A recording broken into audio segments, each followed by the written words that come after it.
اصل شکل میں اللہ کے رسول صلی اللہ علیہ وسلم نے جبرائیل علیہ السلام کو یہاں دیکھا سدرۃ المنتہا کے پاس۔ دوسری ایک بڑی نشانی یہ کہ اللہ کے رسول صلی اللہ علیہ وسلم کو یہاں 4 نہریں دکھائی گئیں، جن میں سے 2 ظاہر تھیں اور 2 چھپی ہوئی تھی، پوشیدہ تھی۔ ظاہر نہروں کے بارے میں بتایا گیا کہ یہ نیل اور فرات ہے، اور جو چھپی ہوئی نہریں ہیں وہ جنت کی نہریں ہیں۔ تیسری نشانی جو یہاں اللہ کے رسول صلی اللہ علیہ وسلم کو دکھائی گئی وہ یہ کہ آپ صلی اللہ علیہ وسلم نے قلم کے چلنے کی آواز سنی۔ تب بتلایا گیا کہ یہ وہ قلم ہے جو اللہ رب العالمین کے حکموں کو لکھتی ہے، جو حکم اللہ تعالیٰ فرشتوں تک پہنچاتا ہے، فرشتے زمین میں لاتے ہیں، اللہ کے احکامات ہوتے ہیں، تقدیر کی باتیں ہوتی ہیں، جو بھی اللہ کے فیصلے ہوتے ہیں یہ قلم لکھتے جاتی ہے، اور اس لکھے ہوئے کو فرشتوں کے سپرد کیا جاتا ہے۔ فرشتے پھر اس لکھے ہوئے کو زمین کے اوپر لا کر نافذ کرتے ہیں۔ اللہ کے رسول صلی اللہ علیہ وسلم کو یہاں سے اور آگے لے جایا گیا، جہاں پر آپ صلی اللہ علیہ وسلم کو 5 وقت کی نماز عطا کی گئی۔ یہ ہے معراج کا اصل تحفہ، 5 وقت کی فرض نمازیں۔ معراج کا جشن منانے والوں کے لیے بہتر طریقہ یہ ہے کہ وہ 5 وقت کی نماز پڑھنا شروع کر دے۔ ہر نماز آپ کی گواہی دے گی اس بات کی کہ واقعی آپ کو معراج سے محبت ہے۔ رسمی جشن نہ منایا جائے کہ ایک رات جاگ کر ڈھول باجے بجا لیے، گھروں کو سجا لیے، کھا لیے، کھلا دیے اور بولے معراج کا جشن ہو گیا۔ نہیں، آپ 5 وقت کی نمازوں کا اہتمام کریں، پابندی کے ساتھ اہتمام کریں۔ آپ کی نماز کا اہتمام ثبوت ہوگا اس بات کا کہ واقعی آپ کے اندر معراج کی عظمت موجود ہے، معراج کی محبت موجود ہے۔ اور اللہ کے رسول صلی اللہ علیہ وسلم کی ایک حدیث ہے کہ معراج کی رات مجھے 3 چیزیں عطا کی گئی، 3 چیزیں اللہ رب العالمین نے دیا، جس کو معراج کے تحفے کہہ سکتے ہیں جو اللہ تعالیٰ نے محمد صلی اللہ علیہ وسلم کو دیا۔ نمبر 1، دن اور رات میں 5 وقت کی فرض نمازیں، یہ معراج کا ایک عظیم تحفہ ہے۔ نمبر 2، آپ صلی اللہ علیہ وسلم کو سورہ بقرہ کی آخر کی 2 آیتیں معراج کی رات عطا کی گئی۔ نمبر 3، آپ صلی اللہ علیہ وسلم کو معراج کی رات یہ بشارت دی گئی کہ آپ کی امت کا ہر وہ شخص جو شرک نہ کرے اللہ تبارک و تعالیٰ اس کے گناہوں کو معاف فرما دے گا۔ یہ 3 تحفے ہیں جو معراج کی رات محمد رسول اللہ صلی اللہ علیہ وسلم کو دیے گئے۔ 5 وقت کی نمازیں، سورہ بقرہ کی آخر کی 2 آیتیں، بڑی فضیلت والی آیتیں۔ اللہ کے رسول صلی اللہ علیہ وسلم نے فرمایا جو شخص صبح کو یہ پڑھ لے تو دن بھر یہ اس کے لیے کافی ہو جاتی ہیں، شام کو یہ پڑھ لے تو رات بھر یہ اس کے لیے کافی ہو جاتی ہے۔ کافی ہو جاتی ہے مطلب جن و شیاطین اور جادو اور اس طرح کی چیزوں سے اللہ تبارک تعالیٰ اس کی حفاظت کرتا ہے۔ آپ صلی اللہ علیہ وسلم نے فرمایا کہ جس جادو کے خلاف سب سے زیادہ پاورفل جو آیتیں ہیں وہ یہی سورہ بقرہ کی آخر کی 2 آیتیں ہیں۔ ایک دفعہ اللہ کے رسول صلی اللہ علیہ وسلم حضرت جبرائیل علیہ السلام کے ساتھ تشریف فرما تھے کہ اچانک میں ایک آواز آئی۔ حضرت جبرائیل نے کہا اے اللہ کے رسول صلی اللہ علیہ وسلم، یہ آواز آسمان کے ایک دروازے کی جو آج کھولا گیا کہ اس سے پہلے کبھی نہیں کھولا گیا تھا، اور اللہ کے رسول اس آسمان سے ایک فرشتہ آیا ہے جو اس سے پہلے کبھی نہیں آیا تھا، اور اللہ کے رسول صلی اللہ علیہ وسلم وہ آپ کے پاس ایسی چیز لے کر آیا ہے جو اس سے پہلے کسی نبی کو نہیں دی گئی تھی، اور وہ چیز سورہ بقرہ کی آخر کی 2 آیتیں ہیں اور سورہ فاتحہ ہے۔ یہ 2 چیزیں وہ فرشتہ لے کر آیا جو محمد رسول اللہ صلی اللہ علیہ وسلم سے پہلے کسی کو نہیں دی گئی۔ اللہ کے رسول صلی اللہ علیہ وسلم کہتے ہیں جب ہم وہاں سے لوٹے نا تو موسیٰ علیہ السلام سے پھر ملاقات ہوئی۔ حضرت موسیٰ علیہ السلام آپ صلی اللہ علیہ وسلم سے سوال کرتے ہیں کہ اللہ تعالیٰ نے آپ کو کیا عطا فرمایا ہے۔ حضرت موسیٰ کو تجربہ ہے نا کہ جب اللہ بلند مقام پر بلاتا ہے تو کچھ دیتا ہے۔ اللہ نے موسیٰ کو کوہ طور میں بلایا تو تورات عطا فرما دی تھی۔ جانتے تھے کہ بلند مقام میں اللہ تعالیٰ نے بلایا ہے۔ محمد صلی اللہ علیہ وسلم کو بھی اللہ نے کچھ نہ کچھ عطا کیا ہوگا۔ پوچھا تو کہا 50 وقت کی نمازیں اللہ تعالیٰ نے دی۔ کتنے وقت کی نمازیں دی؟ 50 وقت کی نمازیں۔ حضرت موسیٰ علیہ السلام کہے کہ اے نبی صلی اللہ علیہ وسلم، اے محمد آپ واپس جاؤ، اللہ سے گزارش کرو، سفارش کرو، آپ کی امت 50 وقت کی نماز نہیں پڑھ پائے گی، اس میں کچھ تخفیف کرے اللہ تعالیٰ، اس میں کچھ کمی کرے۔ اللہ کے رسول صلی اللہ علیہ وسلم گئے، اللہ سے گزارش کی، اللہ تعالیٰ نے کچھ کم کر دی۔ واپس آئے تو موسیٰ علیہ السلام نے پھر سنا، کہا اے محمد صلی اللہ علیہ وسلم واپس جائیے اور کم کرائیے۔ ایسا کئی دفعہ اللہ کے رسول صلی اللہ علیہ وسلم کو موسیٰ علیہ السلام لوٹاتے گئے، آپ صلی اللہ علیہ وسلم جاتے گئے، نمازیں کم ہوتی گئی یہاں تک کہ 5 وقت کی نمازیں باقی بچیں۔ تب بھی موسیٰ نے کہا کہ اے محمد صلی اللہ علیہ وسلم آپ واپس جائیے، آپ کی امت کے لیے یہ بھی بڑی بھاری ہو جائے گی، آپ واپس جائیے، اس میں بھی کچھ کمی کرائیے۔ اللہ کے رسول صلی اللہ علیہ وسلم فرماتے ہیں اب مجھے حیا آئی، شرم آئی کہ میں کیسے جاؤں اللہ کے پاس کہ 50 کو 5 کر دیا اور میں جا کے بولوں کہ اللہ تو اس کو بھی اور کم کر دے۔ کہا مجھے اب شرم آ گئی، میں اس کے بعد نہیں گیا۔ تب محمد صلی اللہ علیہ وسلم پر وہ 5 وقت کی نمازیں فرض کر دی گئی، لیکن اللہ کا انعام یہ رہا کہ اس 5 وقت کی نمازیں پڑھنے میں 50 وقت کی نمازوں کا ثواب اللہ تعالیٰ نے رکھ دیا ہے۔ یہ اللہ رب العالمین کی طرف سے بڑا انعام محمد صلی اللہ علیہ وسلم کو دیا گیا۔ اللہ کے رسول صلی اللہ علیہ وسلم جب واپس لوٹے تو واپسی میں بھی بیت المقدس میں محمد صلی اللہ علیہ وسلم نے انبیاء علیہ السلام کو امامت کرائی۔ اور جاتے وقت جب آسمان کی طرف جا رہے تھے نا تو نبیوں کی امامت کرانے کے بعد ایک اور واقعہ پیش آیا تھا۔ وہ واقعہ یہ تھا کہ آپ صلی اللہ علیہ وسلم کے سامنے دودھ اور شراب کا پیالہ رکھا گیا اور آپ کو کہا گیا کہ آپ جو چاہیں اس میں سے آپ نوش فرمائیے۔ یاد رکھیں یہ اس وقت کی بات ہے جب شراب حرام نہیں تھی، یعنی شراب کوئی بری چیز نہیں تھی اس وقت۔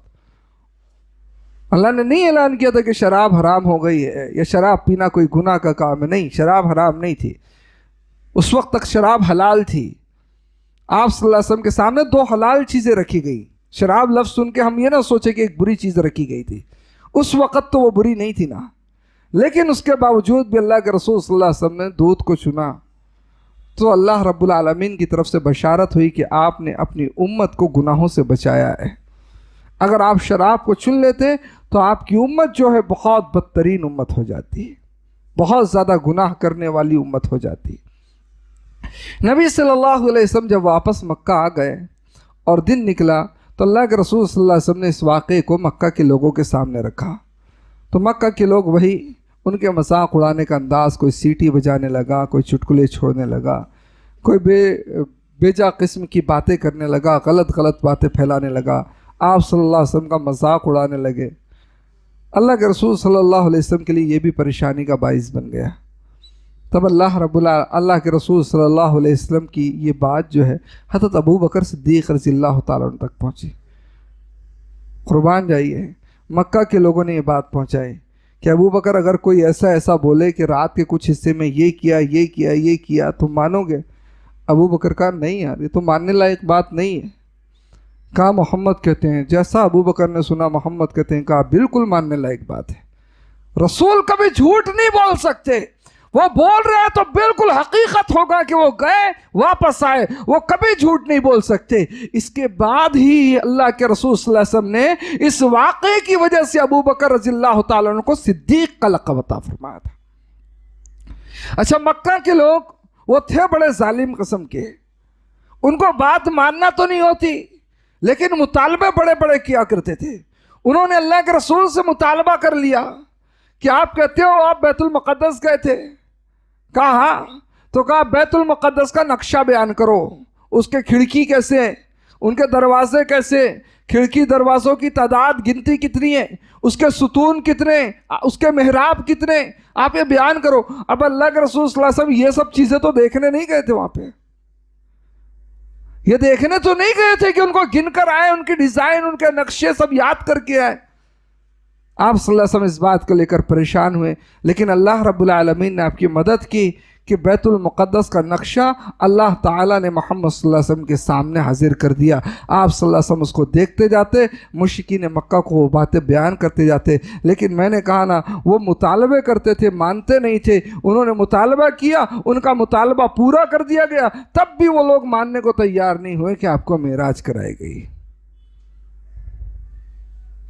معراج کے اس واقعے میں بہت ساری دروس و عبرت کی چیزیں دوستوں، وقت جمعے کا بڑا کم رہتا ہے۔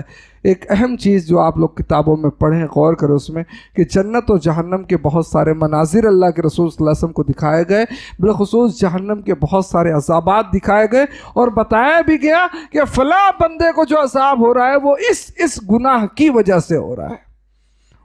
واقعی اس چیز کا ہمیں علم حاصل کرنا چاہیے اور اس طرح کے گناہوں سے اپنے آپ کو پورے طور پر بچا کے رکھنا چاہیے۔ دعا ہے اللہ تبارک و تعالی ہم سب کو نیک اعمال کی توفیق عطا فرمائے، اللہ تبارک و تعالی ہمارے اعمال اور ہمارے عقیدوں کی اصلاح فرمائے، اللہ تعالی ہمارے نیک اعمال کو قبولیت عطا فرمائے۔ الہ العالمین، ہر قسم کے شر سے، برائی سے اللہ تو ہماری حفاظت فرما۔ اے اللہ ہمیں اپنی طرف سے خصوصی خیر عطا فرما دے۔ اے اللہ جو بیمار ہیں ان کو شفا عطا فرما دے، اللہ ان کو صحت کاملہ عطا فرما دے، اللہ شفائے عاجلہ عطا فرما دے۔ اے الہ العالمین، ہمارے جو عزیز و اقارب اس دنیا سے گزر چکے، اے اللہ تو ان کی مغفرت فرما دے، اے اللہ تو ان کی مغفرت فرما دے، اے اللہ ان کی مغفرت فرما دے۔ اے اللہ تو قادر مطلق ہے، اے اللہ تو ہر چیز پر قادر ہے۔ اے اللہ دنیا کے اندر جہاں کہیں بھی مسلمانوں پر ظلم و ستم ہو رہا ہے، اے اللہ تو اپنے قدرت کے ذریعے اس ظلم و ستم کا خاتمہ فرما دے۔ اے اللہ اس ظلم و ستم کا تو خاتمہ فرما دے۔ اے اللہ جہاں کہیں بھی مسلمان تکلیف میں، پریشانی میں ہیں، اے اللہ ان کے لیے امن کو نازل فرما دے۔ اے اللہ ان کی زندگیوں میں سکون لا دے۔ اے اللہ جو بے روزگار ہیں اللہ تو ان کو روزی عطا فرما دے۔ اے اللہ جو معاشی طور پر پریشان ہیں اللہ تو ان کے راستے کشادہ فرما دے۔ اے اللہ جو روزی تو نے ہم کو عطا فرمائی ہے اللہ اس روزی میں برکت عطا فرما دے۔ آمین۔ اقول قولی ھذا استغفر اللہ لی ولکم ولسائر المسلمین والحمد للہ رب العالمین۔